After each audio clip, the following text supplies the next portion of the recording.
So I have an interesting thing for everybody today. Rabbi, you just keep disrupting every social media that's out there. Supposedly, a TikToker is trying to take you down single-handedly on this particular topic. So it's really good. This will be a good one for you to answer here. That a little Jewish boy, a little Jewish girl learn. Hear, O Israel, the Lord is our God, the Lord. Yes, the Lord our God is one. And what is the word used there in Deuteronomy 6:4 and the Shema? The Lord our God is Echad, one. In Arabic, there's a similar word, it's Echad, and if you want to say one or only one, there's a word you use. And in Arabic, the word would be wahed, but that's not the word used here in Deuteronomy. It's Echad. And it's the same word used in Genesis 2:24, where a man shall leave his mother and his father and join his wife, and they shall be one flesh. Now hold on here, you have multiple people being one thing. The man and his wife are now one flesh. Is that referring to one and one thing only? Well, no, there are people making that up. It's the same word used in Deuteronomy 6:4 in the Shema. Hear, O Israel, the Lord our God, the Lord is Echad, one. One in unity. It is not a one in aloneness. Well, there you go. I will say, though, that is a neat comparison to use, using that verse particularly, because in Christianity, they try to use the egg. You know, the egg has got the shell and the yolk, and I think his example was actually better, so I'm really looking forward to your answer on it. You know, all these examples fail miserably, and it's not the fault of these Christians. You know, they go to church, and this is pounded into their head every Sunday. They're told to believe that in the doctrine of the Trinity, the church's self-inflicted wound, and it's a wound from which the church has never recovered. And then the burden of the church is to find this alien belief in the Jewish scriptures. Of course, it's not to be found there.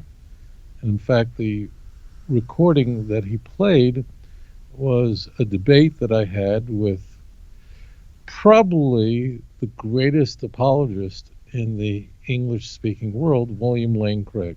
We debated on a Christian TV show. And hear, O Israel, the Lord is our God, the Lord is one. Deuteronomy chapter 6:4. Pronouncing the oneness and unity of God. What could be more clear? A little Jewish boy learns this, and it's the last words on the lips of a Jew before he goes to be with Hashem when he's 120. So how do Trinitarians deal with this? Well, there are all sorts of ways to address this. This fellow, I don't know who he is, but he used one of the strangest ways that I've ever heard. So this fellow used a very odd way, and that is to go through Arabic. And I don't know why he did that. Because as it turns out, the word Echad in literary Arabic means one alone, and it's famously used in the 112th surah. That's how it opens, that God is one, and he's not begotten. That's the whole point of a surah that is called sincerity, essentially. So why he's appealing to Arabic here is beyond me. It's very strange. Clearly, from listening to him, Arabic is not his native language. I think what he's trying to do is to say that the word Echad in Hebrew means one and some sort of compound unity. It means when you hear the word one in Hebrew, Echad, that means a compound of many things. And the way he sought to prove that is by quoting a passage in the Torah in Genesis chapter 2, where the Torah says that a man shall leave the house of his parents, and he should cleave unto his wife, and they should become one flesh. And the word there is echad. So isn't this a proof to everybody that you should understand that although Echad means one, it doesn't mean one alone as a unity, but it means a compound unity. It means many things in one. So there's a very strange way he went about this, because he used precisely the wrong term for this. And there's a very big difference between the word one and the word alone. They're not just different in style. These are different in the number one is a noun.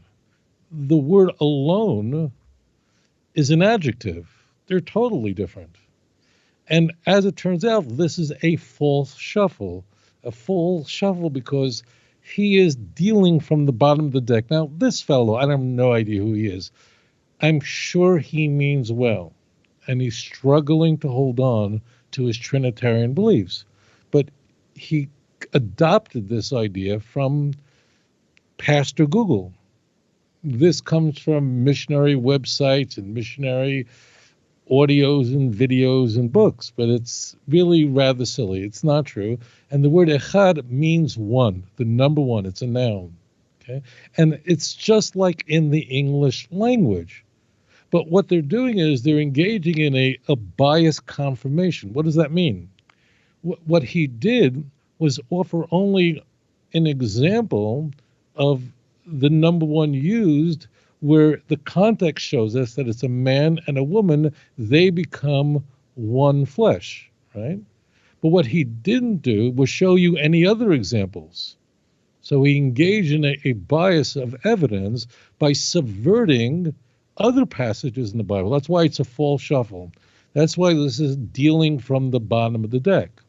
It means, why didn't he give an example of Deuteronomy chapter 17, verse 6. Deuteronomy 17, the context, it's about courts, witnesses. And the Torah says, listen very carefully, Al pi shnayim edim o shalosha edim yumas hames.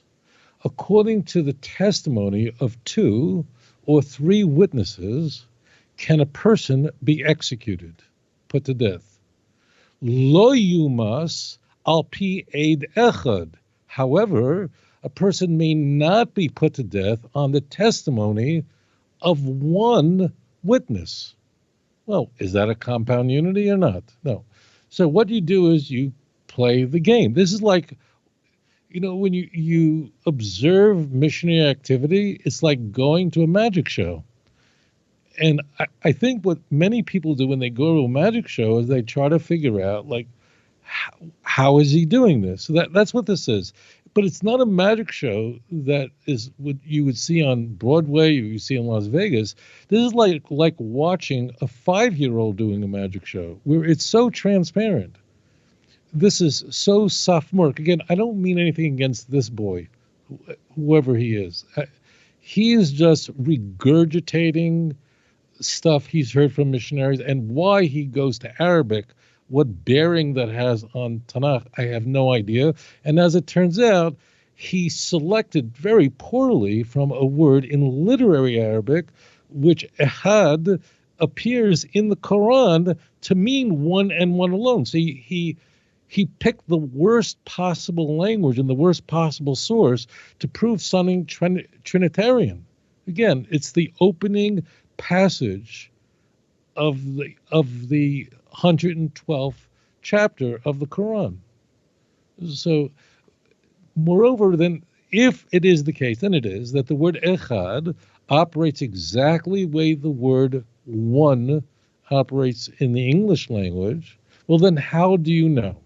So we know what missionaries do. They play the game, hide the ball. They're dealing from the bottom of the deck. They're showing an example where the word one, echad, is used, where it's a compound unity. It represents a compound unity in that passage. And then there are other passages where echad means one and one alone. So it raises the question of, like, well, how do you know then? And the answer is very simple. Well, if you're listening to me and you understand what I'm saying, that means you understand the English language. Well, when you encounter the word one in the English language, How do you know if it's one alone or many? Well, the answer is always the context.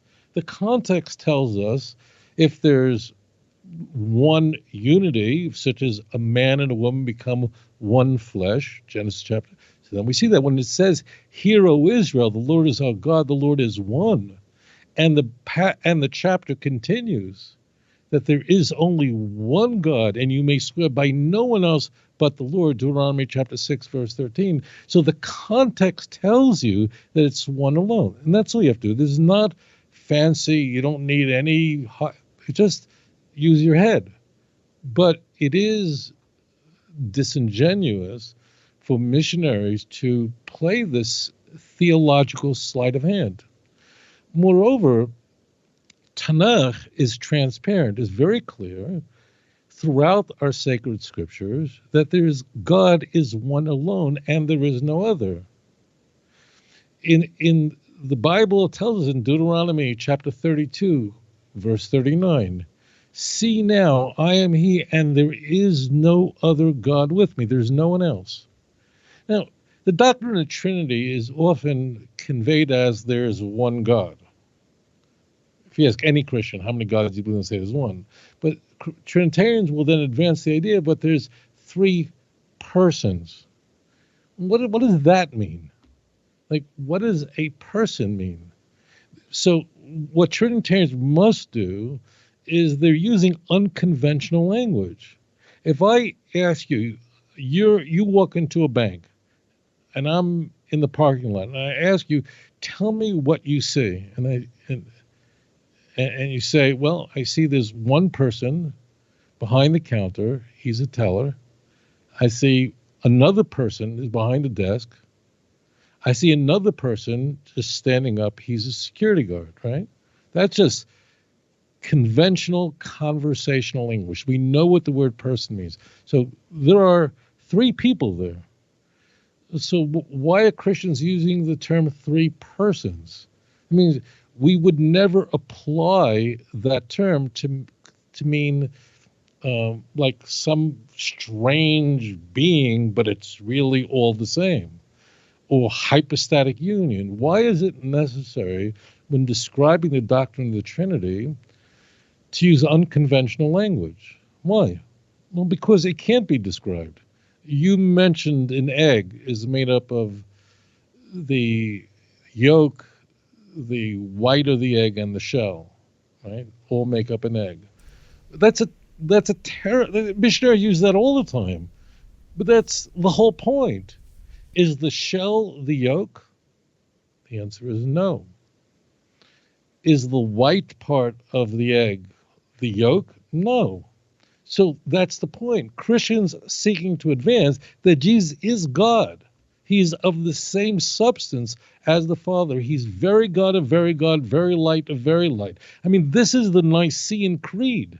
This is the language that emerged from that horrendous ecumenical council in 325 under Constantine, Yamach Shemai V'Zechrei, who brought idolatry to the world. So if you use these examples which Christians routinely engage in by saying, well, an egg is made up of the... Well, that's the point. An egg is made up of the white, the yolk, and the shell. But the shell is not the white. The Christians are saying that Jesus is God. Christians are saying that the Father and the Son are of the same substance. They're co-eternal, begotten and not created for the Son. And then to describe it, they have to use words that are unconventional, three persons. Well, why are we using this word person? You're not using the word person as in people. Why are we appealing to unconventional language? Isaiah chapter 44, verse 6. This is what the Lord says, Israel's King and Redeemer, the Lord Almighty. I am the first, I am the last, and apart from me there is no God. Who is like me? Let him proclaim it. Let him lay it out before me. Do not be afraid, do not be dismayed. Did I not proclaim this and foretell long ago? You are my witnesses. Is there any God besides me? Like, what could be more clear than that? So here you have a language that is completely Unitarian. I mean, just notice the language of Tanakh. You know, the Hebrew Bible was not written for high IQ scholars that need to appeal to fancy language. Any 5-year-old can understand these words, can understand the words of Samuel of blessed memory. There is none holy as the Lord. I mean, these are the words Hannah is speaking here in the book of Samuel, and she's saying there is no one holy but the Lord, for there is no one besides you. No one. Hannah is praying to God in one of the most ecstatic supplications in all of Tanakh. There is no one besides you, nothing. There's no one before you, no one after you. Isaiah chapter 43, verse 10, again, calling upon the children of Israel to be his witnesses. Atem Edai Noam Hashem Avdi Asher Bacharti, you are my witnesses, declares the Lord, my servant whom I have chosen, so that you should know, believe, and understand me, that I am him. Before me there was no God formed, neither was there one after me.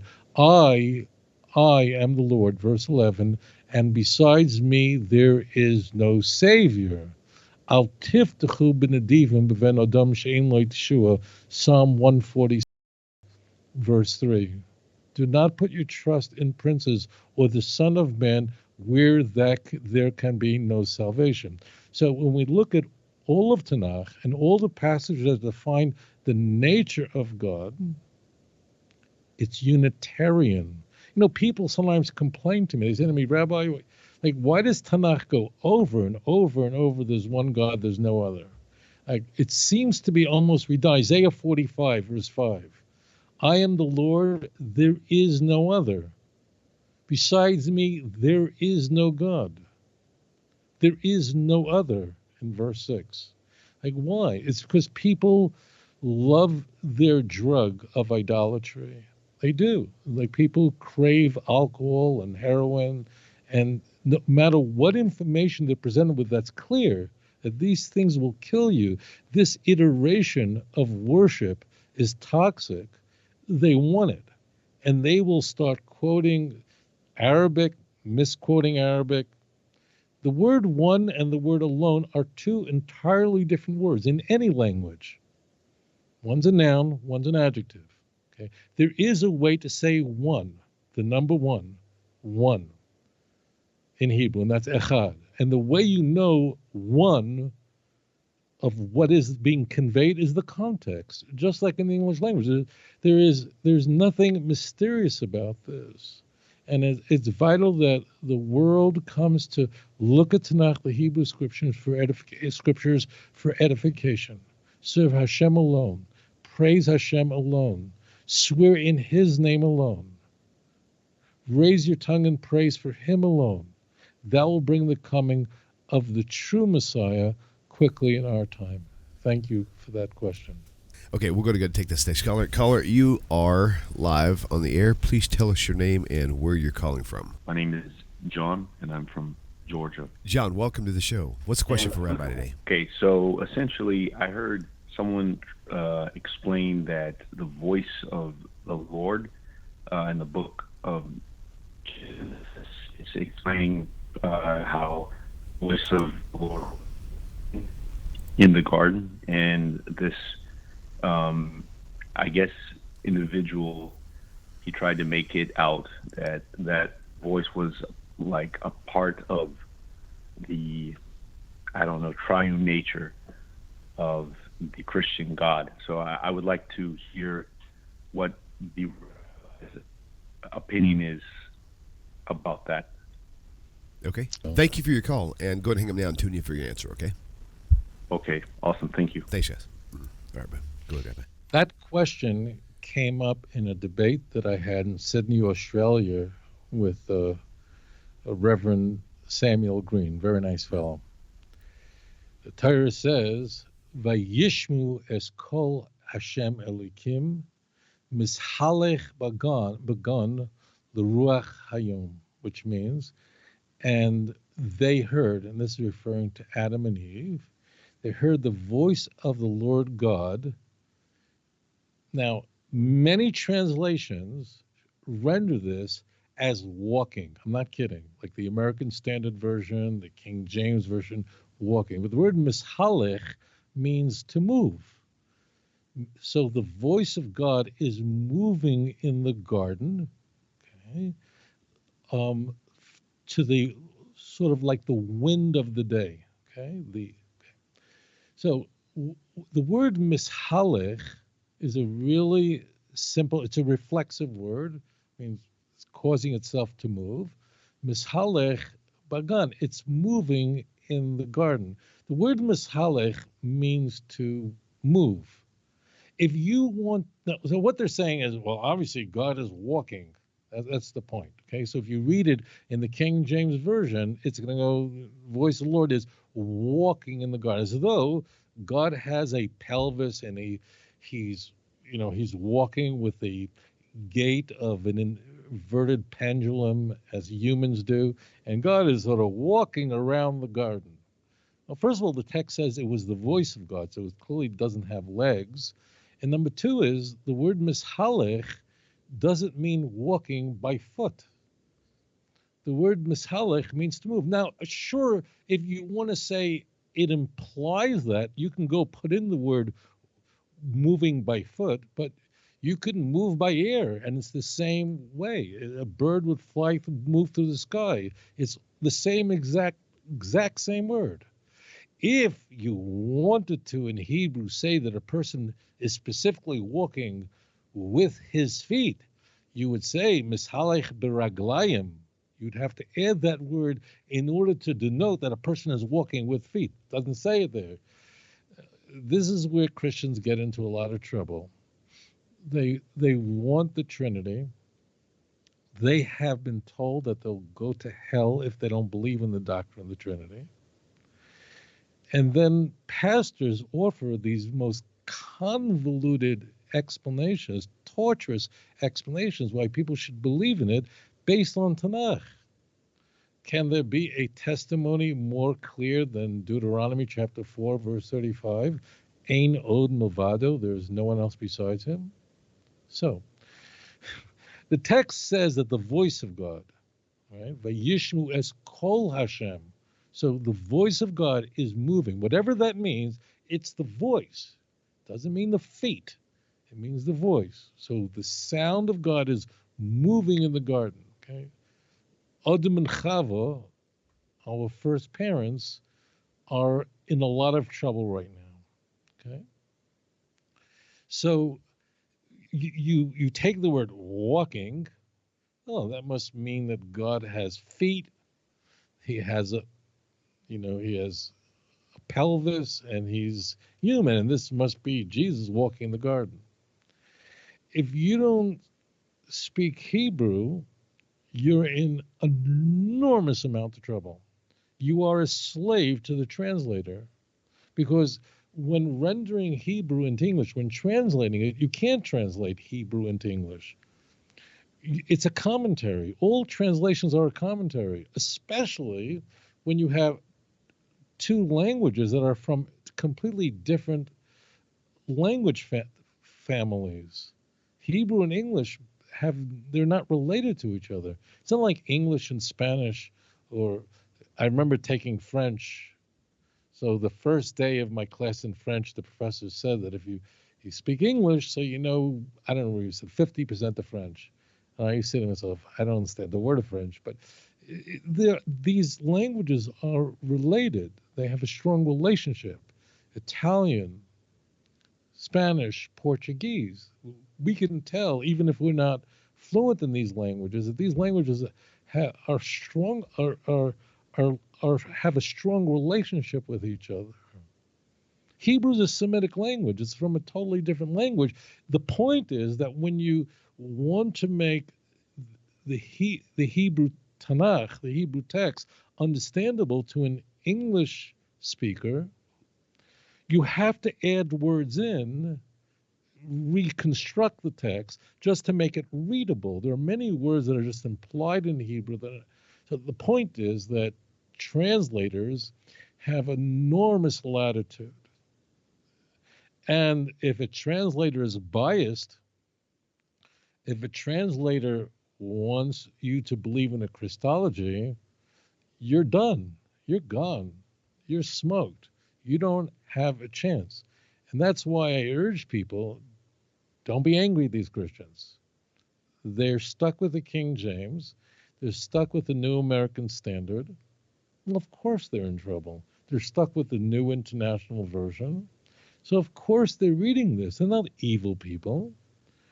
They're for the most part, not bad faith actors. And that's why you have to gently explain to them that the word mishalech just means to move. That's it. The text, now they should have paid attention because it says there that it doesn't even say that God went, but it said his voice mishalech. Voices, sound does not have, sounds do not have feet. So there you go. You just had to pay attention to the text. That's really my hope that people in the church will study this very carefully, consider it, and do tshuva, repent, return back to the God of Israel. I think we're going to see Mashiach very soon, the true Mashiach. Thank you for your question. Okay, very good. Moving on forward. Caller, you're live on the air. Please tell us your name and where you're calling from. John. John, welcome. What's the question for Rabbi? There's a part in Deuteronomy that is kind of confusing to me because it sounds like it's in chapter 12 that the text is telling us that we can eat as Jews anything we want. So what I mean by that is that we can eat, for example, pig. Chapter 12, verse 15. Okay, go ahead now. Just tune in for your answer. Okay, thank you for your call, Rabbi.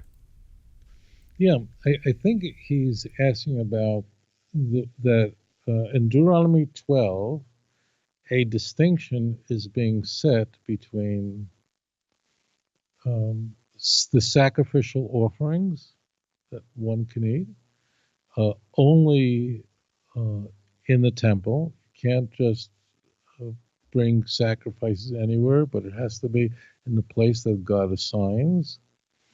And if you so wish, you can eat food. Like if you just want to have steak for dinner, you can eat it anywhere you wish. However, you can only slaughter the animal, it continues in verse 21, in the manner that I have shown you. And also there's a prohibition against eating blood. So the text is distinguishing between food that is meat that is set aside for an offering, and that's only on the altar, and meat that is eaten in your home, and then you don't have to bring it to, let's say during the Second Temple period, as an example, you wouldn't have to bring it to Yerushalayim, you wouldn't have to bring it to Jerusalem, but you have to slaughter it only in the manner that I have shown you, which is in the oral tradition, it's shchita. Be careful not to eat the blood. That has to be covered over. So that's the distinction between the two. Thank you for your question. All right, moving on to the next caller. Caller, you are live. Please tell us your name and where you're calling from. My name is Rob. Rob, welcome Georgia. to the show. Hey, my question is, and it's going to be an odd question, and but I hope you take it very seriously.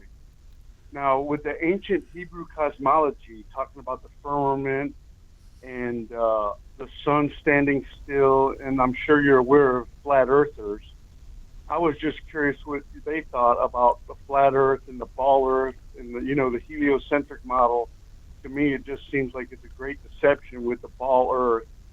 And you kind of understand my question, about the flat earth.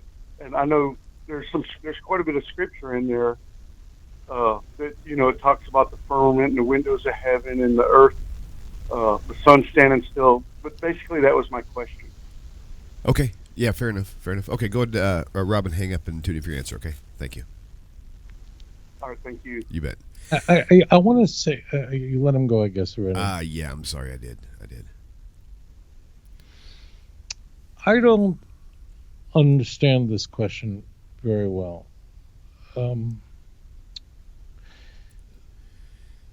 The earth is called a circle in Scripture, and the Torah, well, Tanakh, describes what a person encounters when, for example, the light in the sky, the sun stood still. So from the perspective of someone observing this, the light stood still. In very much the same way that a physicist would say, who's in New York, would say to his wife, honey, let's go down to Florida, or might say, let's go up to Toronto, let's go up to Canada, let's go down to Florida. Now, in truth, Florida is not down from New York, and Canada is not up from New York. But when we look at a map, or we consider which direction we're going on Interstate 95, so we use those terms because that's the world we're operating in. So those are just conventional terms.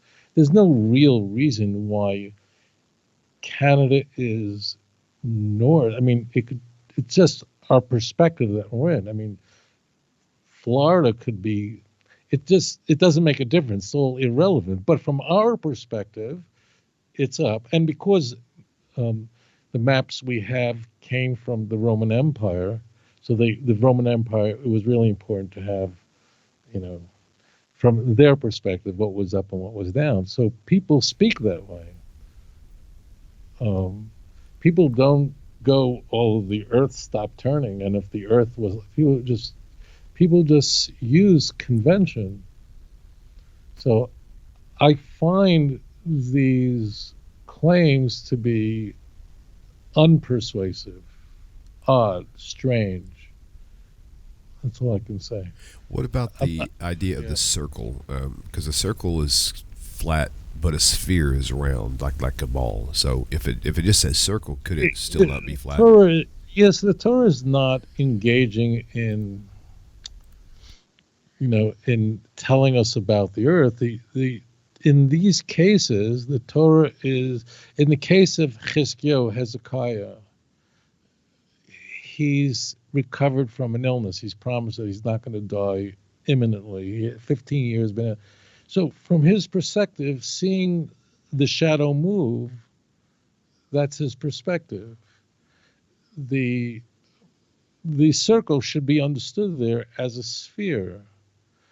But there's no doubt that Tanakh is interested in conveying how human beings perceive it, because Tanakh is not a science book. It's a book, it's a theological work that's conveying a theological truth and using our perspective. In the book of Job describes the earth is described as hanging on nothing. It's like sitting on Belima. There's just nothing. And I don't know exactly what flat earthers believe, but the description of it, because if we could observe from images from the whether it was from the shuttle or from the space station, you look at Earth, what you would observe from outer spaces, it seems that the Earth is just hanging on nothing. And you would hear astronauts refer to, that the Earth is round, right? I wouldn't go to an astronaut, well, it's a sphere, right? And we would never be that pedantic with scientists who are speaking, right? speaking about the curvature of the earth. I mean, we wouldn't apply that to anyone else. We would say, all right, you're going up to Canada, you're going down to Florida if you're in New York. And that's how Tanakh is written. Tanakh is written from that human perspective. Now, people say, well, the earth really, I'm not kidding. I once heard an atheist say, well, the earth really isn't hanging on nothing. Is gravitational forces that are keeping the earth in that orbit. Well, but it's just I think it's a picayune argument that's not strong, and we should follow the science on this. And incidentally, this is not complicated because we have known from not from Jewish sources. The Greeks knew that the earth was a sphere that moved around, that was heliocentric for 2,500 years. We've known that really a long time. Maybe we forgot it for a little bit, and then it sort of came back into people to understand that. But this is not like some mystery that people didn't know about during the time of Tanakh, so this wouldn't prove anything. We've known for at least 2,500 years that the earth was rotating around the sun and it was a sphere. The flat earth has been dismissed not 300 years ago, but a very long time ago, that the earth and the heavens are connected. So that's true, that we had to wait for Galileo for that and Newton for that. But we've known that for a very long time, since biblical times, and the prophets who lived during the Persian Empire and the Greek, they didn't bother with that. The Talmud didn't bother with that. It was known. So thank you for your question. You mentioned one time, I thought was probably one of the best arguments against the flat earth. And when you lived in Indonesia, you said that when you take a flight, no matter which way you go, you still get there in 12 hours. I mean, so if the earth is like a circle, a plate, and you travel one direction and you hit Indonesia, well, if you travel the other direction, there's no way you could hit Indonesia. So isn't that kind of something to go on? If I'm speaking to someone on Zoom in New Zealand, as an example, so it's dark right now, right? Here in Jerusalem, it's still light. I'm in the studio, so I have to remember what time it is. So, of course, we can have conversations with people at the same time, and it's dark in New Zealand, and which parts of it I think are about 17 hours ahead of New York. So it's like, so of course we can do that all the time. Of course. Yeah. I remember once it was in the summer, and I was asked to lecture in São Paulo. It was in July, and I was asked to speak in Brazil, and it was warm in New York, and I took that American Airlines flight. It was a nonstop, I guess, from Kennedy to São Paulo, and I didn't bring my coat. And it just didn't occur to me that São Paulo is on the other side of the equator. And when I got off the plane and left the airport in Brazil, it was really cold, and really the weather was really unpleasant. It was not summer weather. I mean, this is not complicated. I don't know. I'll tell you a funny story. I remember years ago having a conversation with someone who was really inspired by what I did. And I just said this is like the arguments that flat earthers use. And when I said that to someone who was I guess was a Ben Noach, who had left Christianity, she looked sad and shocked that I said that. And I could see that she looked very distressed. I was at a lecture I'd given, I think it was after the program. And so she was very happy to speak to me. And I don't know what happened. And I saw she was unhappy. And I said, "What's wrong?" And she told me that she believes in the flat earth.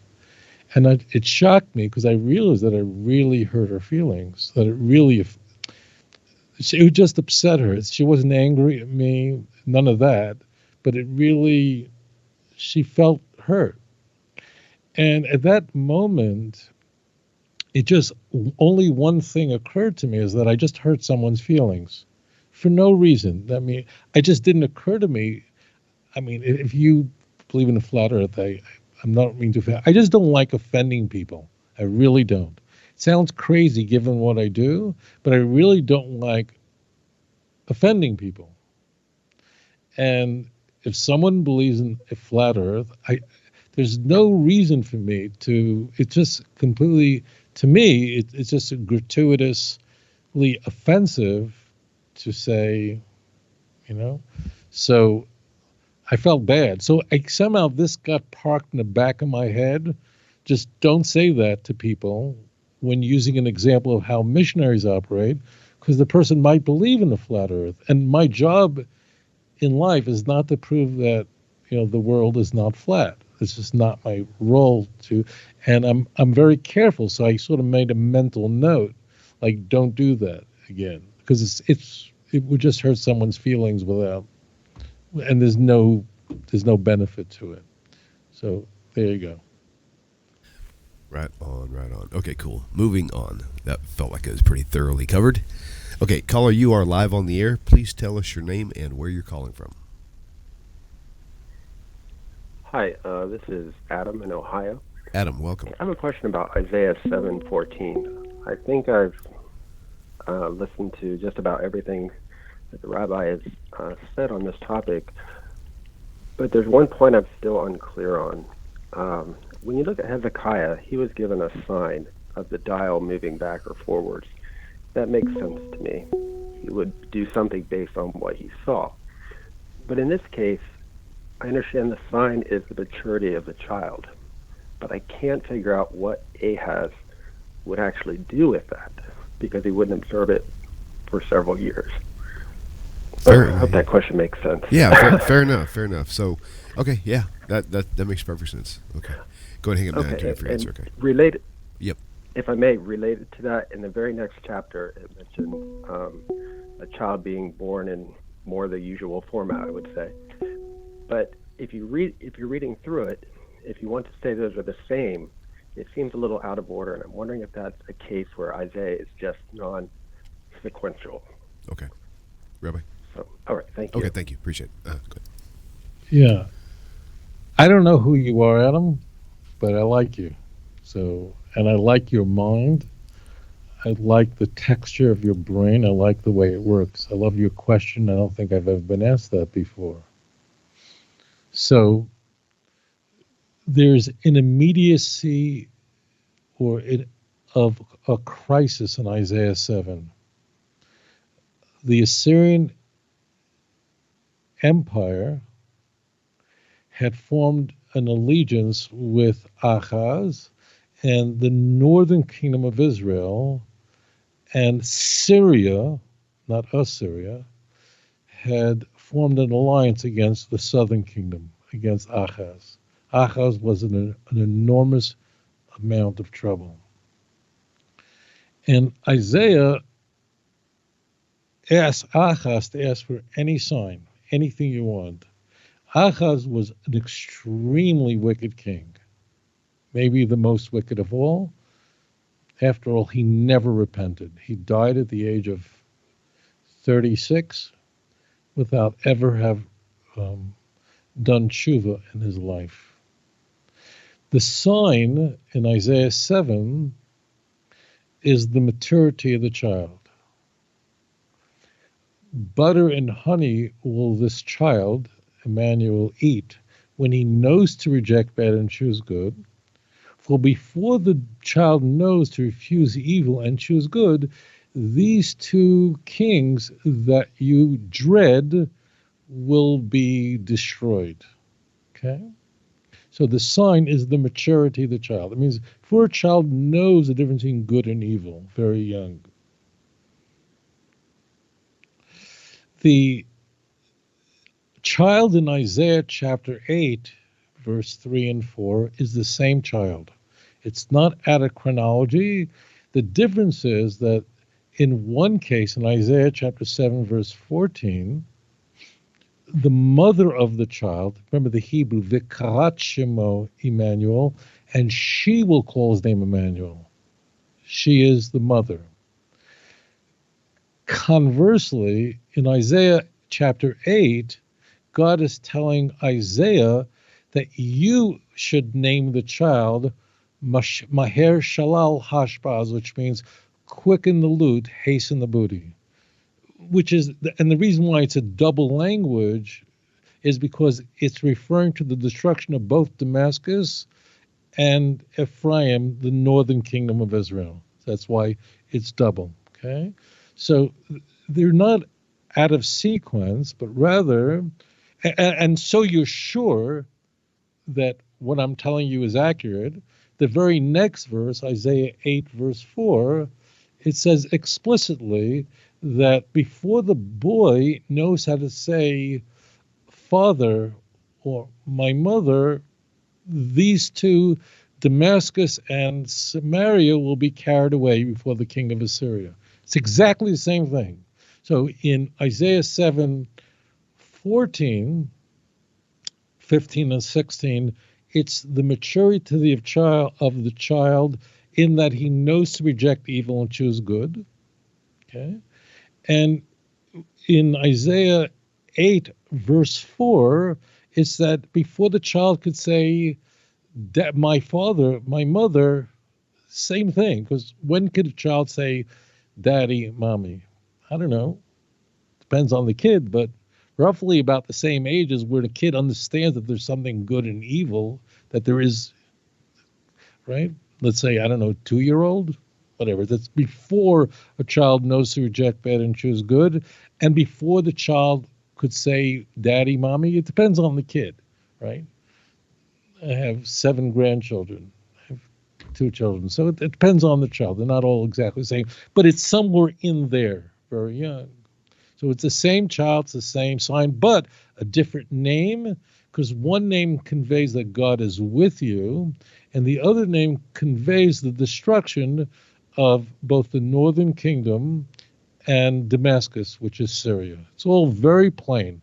All you have to do is read those texts side by side, Isaiah chapter 7, verse 14, 15, and 16, and Isaiah chapter 8, verse 3 and 4. Like, really do this for yourself. You see it's the same child. And why is it a different name? Because in one, the mother is to give him the name Immanuel. Incidentally, Mary never calls Jesus Immanuel. She's instructed very specifically in the Annunciation to call him Jesus. And in Isaiah chapter 8, it's Isaiah, who is the husband of the prophetess. Isaiah was married to an extraordinary woman. She was in her own right a prophet. So Isaiah, imagine what a couple that is. Like, she and Isaiah are both prophets. Wow, like that's a super couple, right?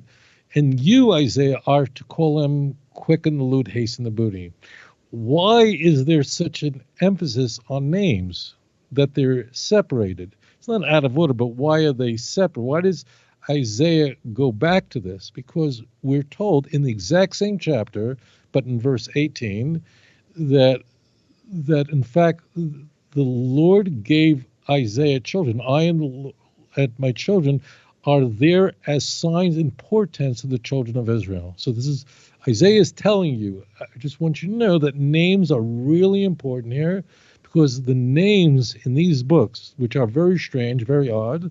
We have another name of Isaiah's child who actually came to the water pool back in Isaiah 7:3, Shar Yashuv, the remnant will remain. We never hear from him again. So Isaiah is saying, all right, here's the deal, that the reason why there are all these fantastic names is as signs for the nation, for the children of Israel. That's it. Really simple. We're going to encounter more odd names in Isaiah chapter 9. You know, we have wonderful advisor, mighty God, and so on. Okay, so names are huge, loom enormous in Tanakh. Now, I just want to say one thing. Someone who's not acclimated to Tanakh is going to find this very odd names. And then they're going to get in trouble and wind up in a church. Okay? We have all that? Great. Now the question is, what's the point? What's the deal here? After all, these are not striking signs. This is the maturity of the child. And the question is why? And you gave an example later on in the book of Isaiah. It's not only in Isaiah, but as an example, it's also in 2 Chronicles chapter 32, also in 2 Kings chapter 19, that Hezekiah becomes deathly ill, and Isaiah tells him, put your life in order. You're going to die. And Hezekiah engages in a prayer to God in chapter 38. And Isaiah has already left the room. It means Isaiah is on his way out. Imagine this scene. Isaiah is leaving. It means Isaiah is just informed him, you're about to die, put your life in order. Hezekiah starts imploring God, praying to God, and repenting. Isaiah is leaving the compound, and God says, turn around, go back to him and tell him I've added 15 years. Isaiah goes back to deliver that information to Hezekiah. And Hezekiah, unlike Ahaz, wants a sign, which is also very odd. Like Ahaz is wicked. He says, I don't want to test the Lord. And Hezekiah is going, I definitely need a sign here. Like, why do righteous people need signs? Why does Gideon need a sign? Very, very odd. And why is God, but that's off the rails, and I'll add that in a moment, but why is God performing miracles for Hezekiah? And that's what's really in view here. And for Ahaz, it's not a miracle. It's not a miracle that the two kings who are killed, Pekah and Ritzin, which is the king of the northern kingdom, Pekah ben Ramalyahu is the king of Israel, the northern kingdom, and Ritzin, who's the king of Damascus, Syria, they're both killed. 2 Kings 14, 15, 16. They're all killed, okay? But they're just killed. There's nothing miraculous. What's the point here? Like, why not perform a supernatural miracle for Ahaz? So I said I really like your brain because it's a very delightful question. So Isaiah is not a history book. I tell this to my students all the time. It's a theological work, and it's talking to us. After all, Ahaz never read the book of Isaiah, but he's in the middle of this conversation. Something is being conveyed here. Ahaz was saved from impending doom. Why was he saved? Ahaz, I mentioned, was evil, beyond evil. He was just irredeemable. He was a horrible person. If I told you everything, the things that Ahaz did, you would just go, holy smokes, this guy is so evil. I didn't even know he was that bad. He was that bad. He actually built an altar to idolatry on the Temple Mount, on an altar that was designed after the altar that was in Damascus. He was like really a bad guy, a very evil guy. So why did God save him? Let's think about this for a moment. Why did God save Ahaz? He didn't deserve to be saved, and the answer is that God had an IOU note. God made a promise to Ahaz's great-grandfather, King David, that if your kids sin, if your descendants sin, in 2 Samuel chapter 7, verse 12 through 16, I'll punish them personally, but I'll never allow the kingdom to be taken away. So Ahaz can't be destroyed. The effort of the northern kingdom of Israel and Syria could not succeed against Ahaz, not because of Ahaz's virtue, but rather because God had to keep the promise that he made to King David about 300 years earlier. Okay? Now, if God saves Ahaz, how will he do it? Is he going to save Achaz through a supernatural miracle, through a supernatural sign, or through a natural sign? The answer is through a natural sign. There's nothing supernatural about a child's maturity and a child's ability to say, Daddy, Mommy. Let's contrast this. I'd like to go to Isaiah 9 and Isaiah 36 and 37 and 2 Kings chapter 18 and 19 and 2 Chronicles chapter 32. And I'd like to dance. Would you join me in this dance? It's a dance in Tanakh. When God redeems Hezekiah, whether from his illness, as you mentioned, or the preceding event from the Assyrian Empire, who had surrounded Jerusalem, had already destroyed the northern kingdom of Israel in 3 waves, and then came for Jerusalem after more than 40 Judean cities were destroyed, including Lachish. God, we are told by Isaiah, performed a miracle in that overnight, it was the first night of Passover, 185,000 soldiers of the Assyrian Empire are killed. The Jews wake up and a massive army is destroyed, decimated by an angel Lord. Sanchev runs back home and he's himself assassinated. Why is God using miraculous signs for Hezekiah and non-miraculous signs for Achaz? It's for us. It's for us, people who are eating Isaiah, who are devouring these texts, who are devouring 2 Kings, drinking 2 Chronicles. In the Messianic age, God is going to deliver the children of Israel. In every redemptive process, God is going to interfere to protect the covenant that he promised. But the question is, how will he do it? That's pure chaos. It's kind of like knowing the score at the end of a game. Let's take a low-scoring game like soccer. We know the game ends 1-0. The God of Israel wins. But how does that happen? How is that goal scored? Well, that can happen anyway. That's in Tanakh.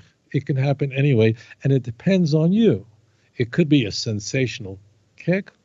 It could be a blunder of a goalie. It could be a penalty shot, right? One is certainly much more wow than the other, right? So in the same vein, what is being conveyed is that the redemption is coming, but how will it come about? How will the redemptive process occur? The end of the game is, Uvo l'Tzion goel, to Zion will come forth a redeemer. The question is how? What circumstances will be in place? Will we have a righteous generation, a Dor Zakai? In that case, I'm going to hasten it, and it's going to be full of miracles. But if I've got to push you, prod you, and I've got to redeem a nation that has repented, because it says l'shavei b'feshav Yaakov, to those in Jacob repented, but I had to force you into that. Well, then there's not going to be miracles, but there are going to be signs, but they're just not going to be supernatural. Isaiah is very much about Mashiach. So this is very interesting. So of course Isaiah 7 is not about the virgin birth of Messiah. That's all nonsense. But it's not on a deep level. It's just, this is not a history book. Isaiah is not Barbara Tuchman. It's not reading Gibbon. You're not reading history here. It's not Chas v'Chalila Josephus. It's not a history book. Isaiah is using history in order to convey a theological message. And the theological message is that if you repent out of devotion to me, then I'm going to hasten it, and it's going to be miracles.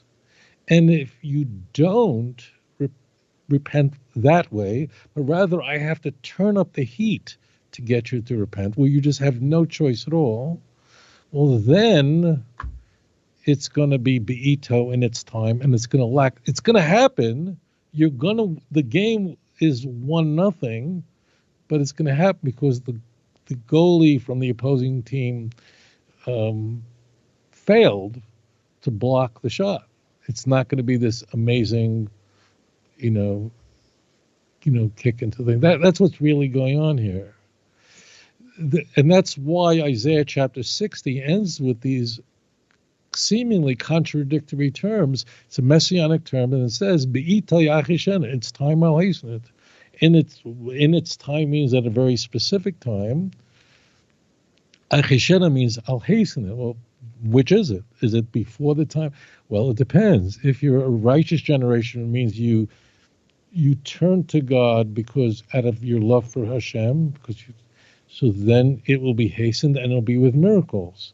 And that's why when we see Achaz and Chizkiyahu juxtaposed, think about this for a moment.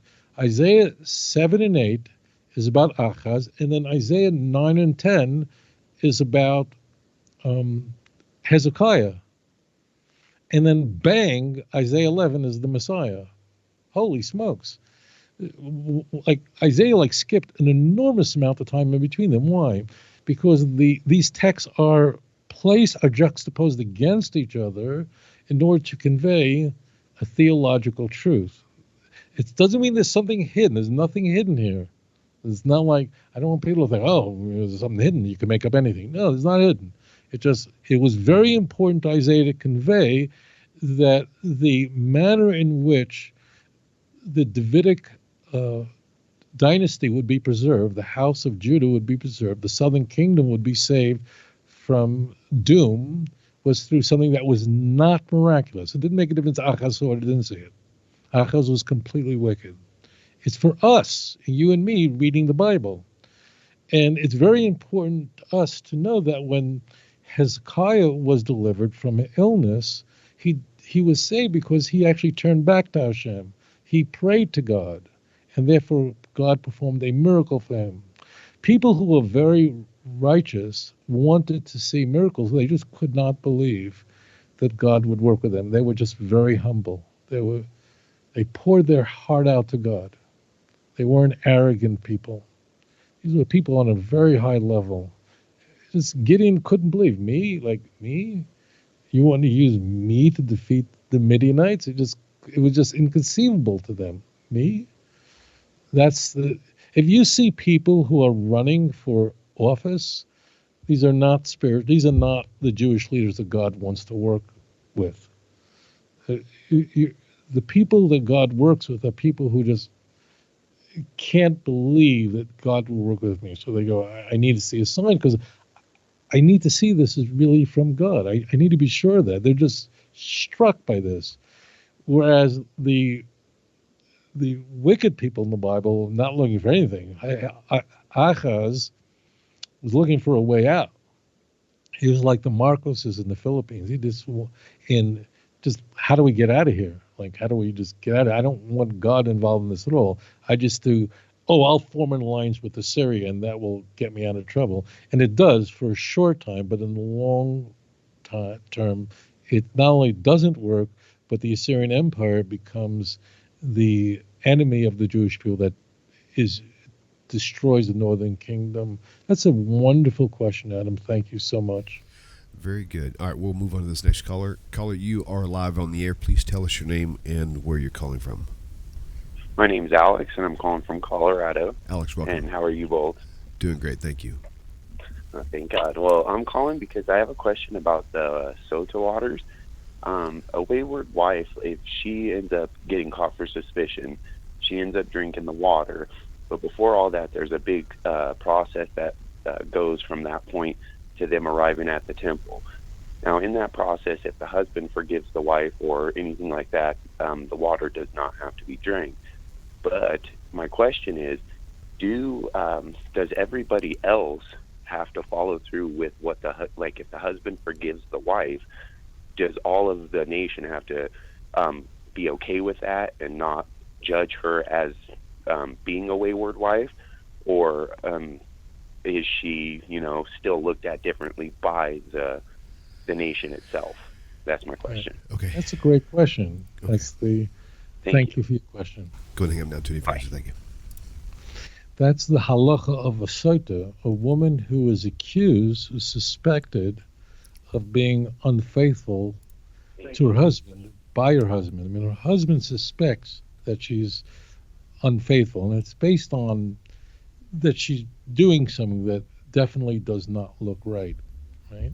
So what triggers the issue of the adulterous woman, what triggers any of this process is the husband's suspicion.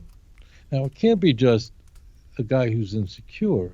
There has to be something that does not appear to be right. In fact, we're told in the Talmud, so going off, but we'll have fun with this, that what happens to the Sota who drinks from the water, and it turns out she never committed adultery and she was faithful to her husband, right? So what is the blessing for her? That she'll have children. And the Gemara tells us that women who couldn't conceive would do something that would elicit suspicion from her husband, and there were witnesses who saw her go with someone else to luck into in whatever. No one's actually seeing it, but they're seeing something that's really, and they would then drink the water so that they could conceive. It's Gemara in the Yerushalmi. So because the husband's suspicions triggered this, it's the husband who then comes to be at peace with this and with his wife and trust her, that the whole process recedes. And after all, what is Hashem doing here? You have clearly a marital problem in general. If a husband really suspects his wife, there's probably some real discord between them if there's this lack of trust. And here you take the name of God and write it down and then dilute it in water. Like, shouldn't the name of God be something that should not be diluted or erased? But this is what God will only do for a lousy marriage. If God could even allow his own name to be diluted, figuratively, something that we would never do another way, I'm willing to do that if I can get the two of you back together. That's what comes into view. As it turns out, an adulterous woman has ever drank that water, because it would actually be a very stupid thing, because she'd be dead, and it would be a terrible death, both her and for the person she was having an affair with. They both would die immediately. But it never happened, because she might as well confess the whole thing rather than face a certain death. But it's because the mouth that triggers it is the mouth that could rescind it. That means that somehow the two of them were able to work it out. She was able to explain everything to him in some way, and then the husband was able, suspicions were then receded. So of course he's the person here who can make that happen. So that's a really thoughtful question. Thank you. Very good. Okay, cool. We're going to take the next caller. Caller, you're live on the air. Please tell us your name and where you're calling from. My name is Judy. Judy, welcome. This is my question. Agnostics, atheists, they will pick apart the Bible and say Jonah and the fish, inconceivable. Noah's Ark, unbelievable. Following that line of thinking, the topic of God is one. Not probable that God could become man, but is it possible? Could it be because we do not know everything about God, that he could conceivably become a man for whatever purpose? And so I'm just saying, isn't it still plausible that he could do this? That's my question. Okay. This is very thorough. Thank you for your question. If you want to, go ahead and hang up now, Tony, for your answer. Thank you. Okay. All right, so guys, this will be the last question for the day. So, Rabbi, take as much time as you need. Sure, let's sort this all out. So let's be very clear. Are there mysteries in Tanakh? Of course. After all, God is infinite, we're finite. So of course, a rabbi once said that a God I completely understand, I can't worship. There are things that are mysterious, but there can't be contradictions. The Torah says at the end of Deuteronomy chapter 29, says the secret things belong to the Lord, but that which has been revealed belongs to us and our children forever, that we can keep all the words of this law. I wish Paul had paid attention to this. Okay. So, of course, there are mysteries. There just can't be contradictions. We could sit and have a philosophical question, could God theoretically come as a man? I don't want to engage in that because the Torah tells us that God cannot be a man. In Numbers 23, verse 19, God is not a man that he'll lie. He's not immortal. He won't change his mind. That closes the book on Christianity. So it's not like could God, and we'll just have this theoretical conversation, could 12 angels dance on the head of a pin? Well, let's just look at the plain text. I mean, Hashem cares about us very much, and he wants us to serve him in truth. So he's going to warn us about every possibility. V'gam netzach Yisrael lo yishaker, the glory of Israel will not lie, ki lo odom hu, he's not a man. And the word odom is uniquely for man. It comes to the word earth. When I say man, I mean mankind, because both Adam and Eve are both called odom. It's that kind of word which speaks about the material nature of man. Comes to the word, the earth itself, Adamah. That's why there's no plural of the word Adam. There are other names for man that could be plural, but not this word. Okay. So the reason why God doesn't come as in his own creation, of course, it seems very strange to us, but it's very important to be rooted in Tanakh. And we want to be rooted in very clear passages. After all, everything is at stake. We don't want to depend on poetic language. We want to use a very rigorous hermeneutic, where we take very plain texts and use those passages to understand other passages that are ambiguous. Never the other way around. If you do it the other way around, you're going to get yourself in an enormous amount of trouble. That's it. Now, another point is that when the Torah says in the Ten Commandments, Exodus chapter 20, for example, Lo Elohim achem al panai, you shall have no other gods upon my face. That's not the same as don't worship any statues, forms, images. That actually appears after that prohibition. The first prohibition is even worse, because when the Torah says you shall have no other gods upon my face, that means you're adding a God to me. You believe in God the Father, which all Christians do, but then they believe in another deity in addition to God. And that's Jesus. That iteration of idolatry is the most grotesque. I mean, it's really simple. It's like someone who's having an illicit relationship with a woman, that's not a good thing. It's a bad thing. But it's much worse, clearly, to be committing adultery, right? Because then you're married. So that's clearly worse. If you're married to God, and all Christians profess their love and worship of the Father, all of them do. And therefore, when they introduce Jesus as someone who they worship, venerate, in addition to the Father, they won't speak that way, but it's in addition to the Father, a separate person. They then engage in the most vulgar iteration of idolatry, shutfus. It's grotesque. Much worse than people who just bow down to statues. Because the person who's just bowing down to statues, very bad idea and forbidden, but that person doesn't believe in the God the Father, the creator of the heavens and the earth. So one is much more illicit than the other.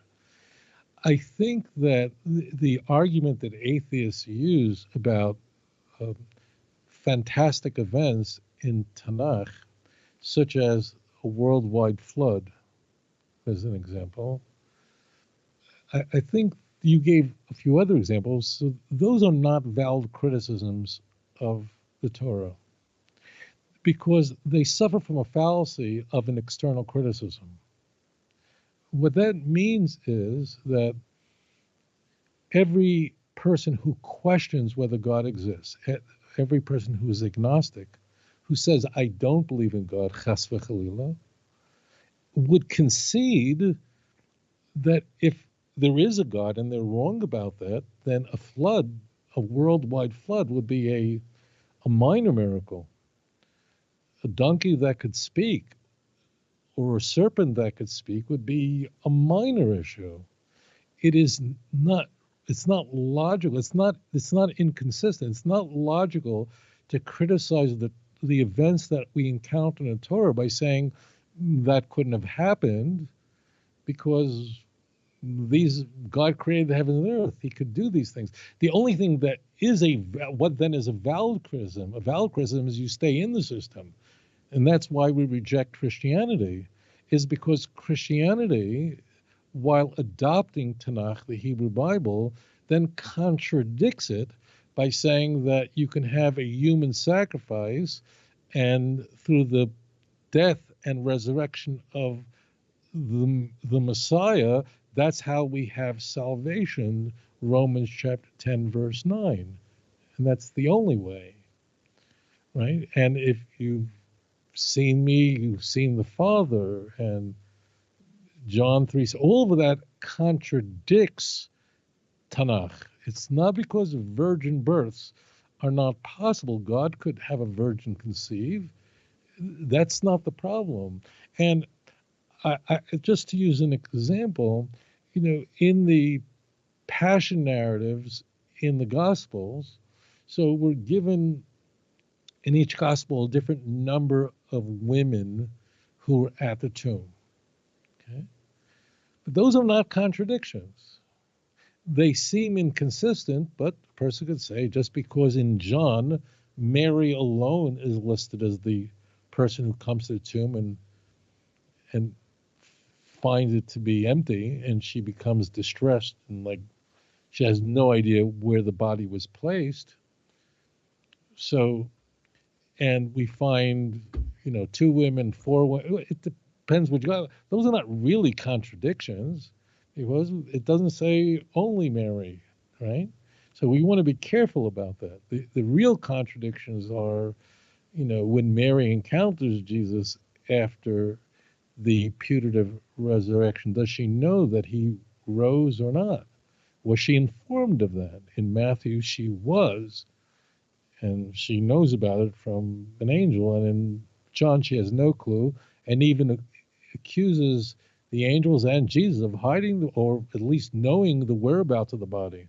Those are contradictory. So we want to be very careful about that.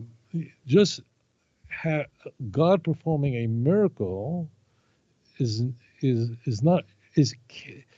is not logical for an atheist to say that therefore I don't believe in it. Moreover, when you mentioned the flood, as it turns out, virtually every culture from which we have a written record records a worldwide flood and a family being rescued on a ship. Now, there are variations of it, but we have so many accounts of this, which is consistent with a historical event, right? So if the Torah was the only account of a flood and no other culture had that account, then we would go, well, why doesn't anybody else speak about this? Somehow, I don't know how this gets digested in the way that, the flood, how did God get kangaroos, to Noah's Ark? How did he really? That's the problem? I would think, how did God create kangaroos would be a much bigger miracle, however he did it. How did God create that little pouch on the female kangaroo where its little babies that are not fully developed continue to mature? And I think that's a bigger miracle than just getting a kangaroo from one part of the planet to another. You see? So we're looking for contradictions, and conveying that believing in a resurrected Messiah who died a torturous death, that contradicts Tanakh. That's not consistent with the Hebrew Bible. There were Christians in history that recognized this. There were Christians who were Gnostic Christians. They recognized that Christianity was utterly inconsistent with the teachings of Tanakh, and they rejected Tanakh completely. This was a 2nd century Christian movement that was very successful. Those who were followers of the Christian theologian Marcion from what is today modern-day Turkey, brilliant thinker. He would not have liked me, but he recognized that the Hebrew Bible and the Christian Bible were utterly inconsistent with each other, and his favorite person was Paul, and he believed that only the letters of Paul, or 10 of the 13 letters of Paul, were inspired, and he included Luke, and he thought that Luke had been corrupted. They were, in a way, right, although the Gnostics were not fans of the Jews, and Marcion was no fan of the Jews. They really didn't like us. But they were right, and that is that the Hebrew Bible is not consistent with the Christian Bible. They really do contradict each other, okay? But the way we know that God is not a man is because my God tells me so. And it's him that I worship. It's him that I serve. And not because it feels good, but because the Bible, Tanakh, says so. And why follow Tanakh? Because it was transmitted through a national revelation. The whole nation was there, which is an unparalleled claim in history. No other nation even made such a claim, that everyone was there and experienced the miracles as part of our national history. It's not trusting that Matthew is the author of Matthew and he happened to be there. No, it was a national revelation. And therefore, every claim made in the Christian Bible has to be measured against it. And in some ways, the Christian Bible calls upon us, challenges us to measure the truthfulness, the veracity of its claims. If you would have believed in Moses, you would have believed in me because he wrote about me, John 5:46. That's a challenge, all right? Well, then let's look it up. And when we look it up, it isn't there. It has failed that task. And then what happens is when missionaries make claims about the truthfulness of the Christian religion, and they say, oh, here you go. And then I respond to them, they get all angry at me. When I respond to them and then call me whatever, they're not happy with me. Well, hey, what happened? I thought you asked me to look these things up and to respond to them. And then when I do, I'm somehow now in North Korea where you get all, don't get all upset, just you're making fantastic claims, and fantastic claims require fantastic evidence. I don't mean miraculous. It would be no big deal for God to resurrect the dead. In fact, we're told in the Bible God can do it, and he did it. He did it with Elisha and Elijah, and we're told it explicitly in Deuteronomy chapter 32 and in all kinds of places. That's not the problem. The problem is that the claim of the church contradicts the Hebrew Bible. The prophets of Israel oppose the teachings of the church, vicarious atonement. Many Christians recognize this. The Anglican theologian N.T. Wright, very bright man, really a smart fellow, really one of the leading theologians in the Christian world today. He readily admits that there's no way anyone reading Tanakh would ever come to the conclusion that the Messiah is supposed to die and resurrect. And then he goes, and therefore it must be true, because why would Paul make it up? I'm not kidding, really. William Lane Craig, a very nice fellow who I debated, and he admits that the doctrine of the Trinity is nowhere found in Tanakh. Well, that's it. That's the end of it, right? So that's how we think. But now atheists are, I think atheists are rejecting the God that we don't believe in. I think many of them were former Christians, and they were appalled by the Christian religion. They dumped God, and that I do regret that. But go back to the original. You can't criticize Tanakh because of miracles, nor would I criticize the Christian Bible because there are miracles there. That's not the point at all. There would be nothing to heal a paralytic. That's all been done. The point is it's not consistent. The theology is opposed by the Hebrew Bible. Thank you very much for that thoughtful question. Shalom. Well, it has certainly been a very good show and a lot of good questions. You were very good in this show. Other shows, not so much, but this one, impressed. Shalom, my dear friends. Hope this message finds you well. I'm super excited about the way things are going. I'm running Tanakh Talk full-time now, Baruch Hashem. November will mark 8 years. It's hard to believe we've been around that long. I just finished creating the new schedule template, which will account for 3 shows a day, maybe even 4. This will be later on down the road, of course. Sundays, however, will only have 1 show. That is set aside for Rabbi Tovia Singer. Monday morning, Rabbi Michael Skobach, and I will eventually fill that same time, 8:30, 9, 1 show in the morning, 3 shows in the afternoon/evening time, 3 p.m., 5 p.m., and 7 p.m. Central. If you like the way this channel is going, and the channel has been a blessing to you, please consider supporting the channel full-time by going to the website, TanakhTalk.com, TANACHTALK.com. Thank you once again for your time and for supporting Tanakh Talk. Shalom.